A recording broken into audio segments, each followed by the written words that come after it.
నీతి ఆయోగ్ని ఎందుకు స్థాపించినారు?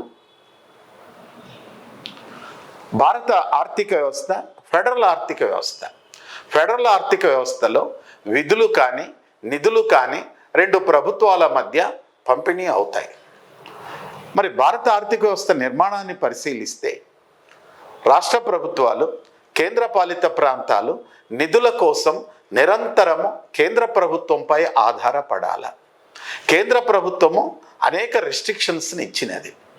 అందువల్ల 65 సంవత్సరాల కాలంలో అనేక ప్రణాళికలను రచించి అమలుపరిచినప్పటికీ ఆశించిన స్థాయిలో రాష్ట్ర ప్రభుత్వాలు, కేంద్రపాలిత ప్రాంతాల యొక్క ఆర్థిక వ్యవస్థల ఉత్పాదక సామర్థ్యం పెరగలేదు. అందువల్ల